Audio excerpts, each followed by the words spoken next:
I am joined by Mr. John Ashipala, who is the Deputy Chief National Development Advisor from the Ministry of Economic Planning at the National Planning Commission. Good evening, sir. Welcome to Talk of the Nation. Thank you very much. Secondly, we are joined by Madame Otili Mwazi, who is the Acting Director, Demographic and Social Statistics at the Namibia Statistics Agency. Good evening, ma'am. Welcome to Talk of the Nation. Good evening. Thanks for having me. And thirdly, we are joined by Mr. Namene Kalili, who is the Senior Manager, Research and Development at the FNB, or First National Bank of Namibia. Good evening, sir, and welcome to Talk of the Nation. Good evening.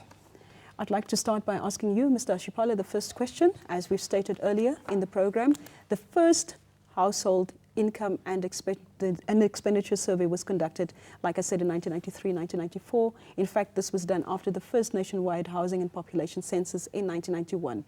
Can you take us back to what the results were then? Just quickly. Yes, the National Household Income and Expenditure Survey, as you indicated, is a survey that indicates the living conditions in Namibia. Now, the 93-94 was the very first survey that we conducted. That was after independence? That was after independence, yes. And then there was no any other survey that could give us the type of information that we are looking for. Now, this survey gives us information specifically on poverty levels and inequality, as you indicated. Now, if we look specifically at those two indicators, we realize that that first survey indicated that if we look at the population, the Namibia population at large, there were 69% of the population that were poor then. And if we look further into that indicator and we say, okay, what are the people that we refer to as being extremely poor? That was 59% in 93-94. Now, it was also the survey that have indicated to us that Namibia is one of the countries which have a very high inequality, and that was rated at 0.7. So those were mainly the basics that we got from that very first survey that we conducted. So if we said in 1993, 1994, 69% of the country were considered poor, what was the criteria for poor? What did that mean in terms of the income per household? How much money did they spend on food and non-food items? Now, when we talk about poverty, we would want to ensure that we are looking at the basic needs that a person needs. Yes. Now, when we talk about the basic needs, we start with food being the basic needs. Now, we look at what are the types of food that people consume, and what is the cost of that food to this group of people. Yes. Once we have determined that level, we then go further and say, okay, but we know that people in Namibia, everywhere, they don't live on food only. Yeah. There are also other basic needs that they need. Then we consider, then to that, we then add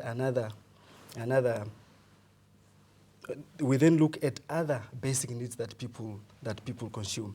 Then we add those two together. We then say, okay, this is the level of the people that are poor. Now, if we look over the years, currently we refer to someone who is poor if someone is consuming less than 4,500.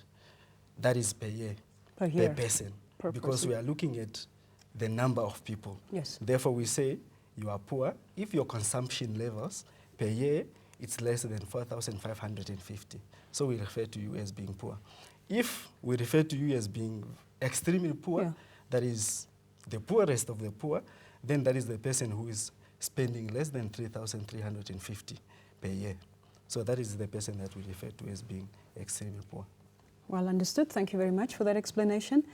If we talk about, again, the same time of the survey, when it was done at the initial stage, just shortly after independence, if we were looking at some of the other indicators, I'd like to specifically come to you, Mrs. Mwazi, and ask you specifically, how did this influence the Transitional National Development Plan? Because we did have one from the year 1991 until 1993.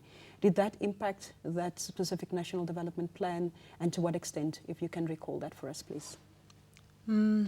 Thank you very much. I think to some extent it has, actually like John was saying, the data we collect is actually used as a benchmark to come up with the national development plans. You know that you need to say that we need to start from somewhere, and then where are we going? So I think that's also the importance of having the data That is now from the population and housing census, but also the data from income and expenditure, because this is only survey, actually, normal, which provide the data on income and expenditure compared to any other surveys. So then it was then used, like Johnny stated, that on the per capita income, it was also used as a base, and then we need now to build up to see in 10 years' time where the country should be. Yes. So it was used for that, and then also to use for normally for monitoring and evaluation. That's also the purpose of the survey. Mr. Kalili, to what extent has this been useful for you if you were to view it from your sector? Well, we Or use from it the a institution lot that you for planning purposes, particularly on our contact points. You know, when we plan our growth strategy, we look at where people are living, how much they're earning, what are their consumption patterns, and then we base our contact points accordingly. So it's no more shooting from the hip, so to speak. We actually drill down in the numbers, and we support the business plan with that. Probably the last 3 or 4 branches that we've opened in the country so far have been supported by data that comes from the survey. Yes.